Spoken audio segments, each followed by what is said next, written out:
Welcome to the Deep Dive, where we take a stack of sources and try to build a shortcut to history's most profound and, well, often its most tragic lessons. And today we are really immersing ourselves in the story of a kingdom that just vanished. Right. And not because of a failure of governance or a lack of military might, but because its ruler had virtues, deep learning, and, absolute trust that his rivals basically weaponized against him. It's a devastating deep dive into political treachery.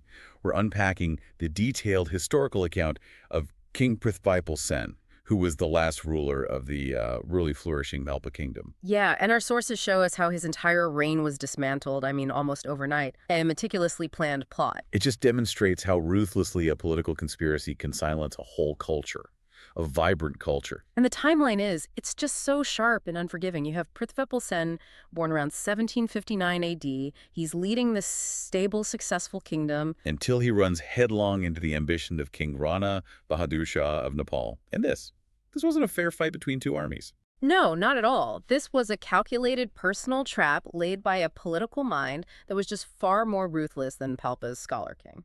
And that contrast, I think that's the core mission of this deep dive. Our sources let us see the two men so clearly. The scholar who believed in diplomacy and knowledge Versus the conqueror who just saw trust as an exploitable vulnerability. Okay, let's unpack this political setup. Before we even get to the deception, we have to understand the king they were trying to capture. The sources all paint Prithvipal Sen as a genuinely beloved ruler. What was it about his governance? Well, what stands out immediately is his character. He's described as exceptionally kind, simple, noble, and this is the critical part, extremely trusting. Okay. He inherited the throne from his father, King Mahaduta Sen, and his reign really became known for its stability and its cultural development. And he wasn't ruling from, some ivory tower. He developed what the sources explicitly call a people-centric system of governance. Right. He involved the highest levels of state figures in decision-making. His guru, priests, courtiers, and importantly, the key ministers. We should probably pause there for you, our listener, because that structure, it shows a state that's really prioritizing collaboration. It does. He governed with his Chitara, who would be something like a chief minister or prime minister, and his Diwan, the chief administrative officer. So this wasn't autocracy. Not at all. This was consensus-driven rule, where his highest priority was always the will, the needs, and the problems of his people. A structure so dedicated to public welfare that it actually earned him a popular title. The king who understands the people's wishes. But his devotion wasn't just to good administration, it was to scholarship itself, right? Oh, absolutely. He was, by all accounts, a profound scholar of Sanskrit literature, and his personal passion directly benefited his kingdom. He didn't just read books. No, he actively managed and greatly expanded the network of state-funded Sanskrit schools that his father had established across Devgat, Ridi, Palpa, and Tansen. And here's the detail that I think just elevates him beyond a mere patron. He saw there was a textbook scarcity in these schools. Instead of just ordering more copies to be made. He took on the task himself. He personally authored a comprehensive 2-volume Sanskrit grammar treatise. A sitting king wrote a grammar book. A sitting king. It was called the Prasada Kaumudi. It had 2 parts, the Pravarta and Uttararda. And he didn't just write it. He organized the production of handwritten copies to make sure they were immediately distributed to every student. Wow. That level of dedication, it paints a picture of a kingdom focused on culture, on education, on literary achievement. But this brings us right back to the danger. Exactly. If a king is focused internally on education and consensus, does that leave him sort of strategically blind to an external threat, especially from a ruler who is only focused on expansion? It really raises an uncomfortable question about political viability. Prithvipal Sen's simple and trusting nature. It wasn't seen as admirable by his neighbors. It was seen as a tactical flaw. Exactly. Rana Bahadur Shah, the rival king, viewed the king's moral uprightness as the perfect lever to gain entry, the perfect opening. And the trap was just brilliantly calculated. It was a diplomatic maneuver disguised as this deeply personal request. And it was designed to appeal directly to Prithvipal Sen's sense of honor and his familial duty. So what was the invitation? It was chillingly simple. Rana Bahadur Shah sent word, basically saying, I wish to marry your sister. Please come to Nepal with your sister to give her away in marriage. A setup that implies alliance, celebration. And given the king's trusting nature, He immediately believed it. Yeah. He walked right into the ambush. Ignoring whatever counsel might have warned him against it, he traveled all the way to Kathmandu with his 20-year-old younger sister, Nijarjar Mayen. And this is where it gets really interesting, because the conspiracy wasn't just about neutralizing the king. It was a military operation synchronized to the minute. To ensure Palpa couldn't respond. Exactly. This goes from a personal tragedy to a complete strategic dismantling of a kingdom. So the sources confirm the moment Prithvipal Sen reached Kathmandu, the plot was unveiled. Unveiled. He, his sister, and their small entourage, 18 people in total, were immediately arrested and thrown in prison. And the sources note the critical element of internal sabotage here. Yes, the arrest involved the collusion of Prithvipal Sen's own commander-in-chief. Wow. So the enemy had been sowing discord at the highest levels of the Palpali military command long before the invitation was even sent. It seems that way. And just look at the efficiency of the cleanup.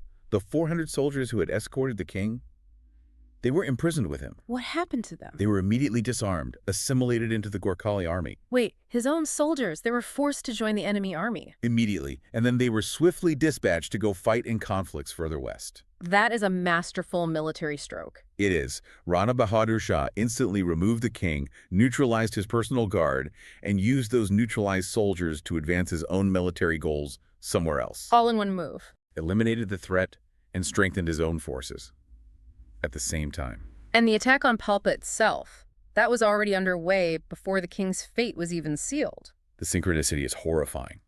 On the very same day the king was arrested, the evening of June 1st, 1804 AD, a massive Gorkhali army was already moving. Led by senior commanders Kaji Amar Singh Thapa and Kaji Dabanjan Pandey. And they were moving to launch the fatal assault on Palpa. The sources describe the attack as covert and sudden. They didn't take the main roads. No, they took a route through the dense jungle to lay siege to the Palpa Palace in Srinagar. No warning ever reached Tansen that the king had been betrayed. The attack came from a state they thought was an ally. And that's why the fall was so swift. The Palpali defense was critically compromised. The king was gone, half his elite guard was hundreds of miles away. They were completely unprepared for this treacherous attack. Which allowed the Gorkhali forces to just ruthlessly kill the remaining guards and capture the palace. And the tragedy of the Scholar King ended shortly after that. In captivity in Kathmandu, King Prithvipal Sen was tortured and executed. But the story doesn't end with conquest. It shifts to calculated erasure. Yes. The Gorkhali army's next intent was crystal clear. Erase Palpa's history. This is crucial for you, the listener, to understand conquerors don't just win battles, they seek to control the narrative. That's right. It wasn't enough to just burn the palace in Tansen. They intentionally targeted and burned every piece of recorded history they could find. All documents, all the written scholarly works, and all the copperplate inscriptions. They wanted to silence the memory of the culture that produced the Pusada Kamudi and those state schools. And the brutality, it extended beyond historical records into the living population of Tansen. Deliberately inflicting trauma to ensure that no resistance could ever rise again. The source material here is utterly chilling. Huh? Men guards, citizens were rounded up, beaten, tortured. And then thrown alive into the flames of the burning palace as a terrifying public display. And this was paired with a devastating assault on the women of Palpa. Mass rape. But the strategic cruelty didn't even stop there. And this is where you see the sociological weaponization come in. The part that really exposes the intent to just dismantle the social fabric. The women who survived were then forcibly distributed as wives to men from castes that were considered untouchable by the prevailing social definitions of the Gorkhali at the time. So that act was designed to ruin the status, the purity, and the future legitimacy of the captured population. Exactly.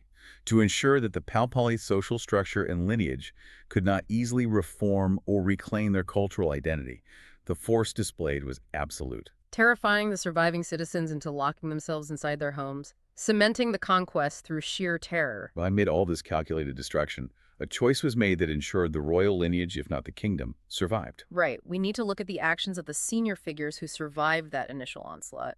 The inner circle crown prince Ratna Sen, the younger queen, and others, they immediately fled south. But the fate of the direct heir, it rested on the swift decision of the senior queen, Parameshwari. She was performing her evening prayers when the palace was attacked. And set on fire. And she understood instantly that the choice wasn't about fighting or saving artifacts. It was about saving the future. She made the critical choice to save the bloodline. Yes. She escaped through a back door with her 7-year-old grandson, the young crown prince Prithvipal Sen, along with the priest and a few attendants. They just vanished. They did. They found refuge in a remote mountain corner of the Ismaili kingdom, where they raised the heir in complete secrecy. And what about the older crown prince, Ratna Sen, born in 1777? He took a different but equally crucial path. He did. He endured immense hardship to reach a place called Nicolau, and his action there was a profound strategic sacrifice. What did he do? To gain British protection, he had to accept that Nicolau, which was historically Palpa's territory, would now be considered British Indian land. Safety over territory. He traded sovereignty for the preservation of his people. And while the details of his death are unknown, his choice had this lasting, peaceful legacy. The physical kingdom was erased, but the cultural impact, it endures in that region. It does. In Nicolau, which is now Siswa in the Gorakhpur district of India, the community still honors him. A degree college and cooperative societies operate in his name. A legacy of community development, not warfare. Exactly. And the temples he established there, dedicated to Durga, Mahadev, Ganesh, and Surya, they're still continuously worshipped today. So if we connect this back to the bigger picture, this whole tragedy, it gives us a powerful lesson. The inherent political danger of vulnerability, especially when it's matched against raw ambition. Prithvipal Sen's dedication to his people and his scholarly virtue. It allowed him to be dismantled by sheer treachery. His moral and intellectual character, evidenced by the schools and the Prasada Kaumudi, it was utterly defenseless. Utterly defenseless against the calculating ruthlessness of his rival. That's a hard truth about power structure. It is. And we began by discussing the intentional act of historical erasure. The burning of all the documents, all the inscriptions. Right, that wasn't just random destruction. Yeah. It was a deliberate attempt to impose silence on the narrative of the conquered. And that raises a really important question for us today. Mm. If a conqueror is successful in physically erasing a history, burning the grammar books, destroying the land records, silencing the witnesses, how much context is just lost forever? And how much of the narrative that we currently accept is simply the version that was approved by the victor? So what does this all mean? Well, The Palpa deep dive shows us that even when knowledge and benevolence guide a state, they are no guaranteed shield against calculated deception. none at all. So if this scholar king's history was intentionally erased, we have to ask ourselves, what vital context is always missing from even the most comprehensive histories we rely on today?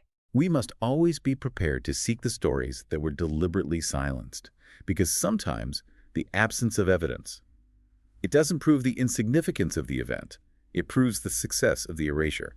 Something to mull over as you explore the sources further. We've reached the bottom of our deep dive for today. Thank you for joining us.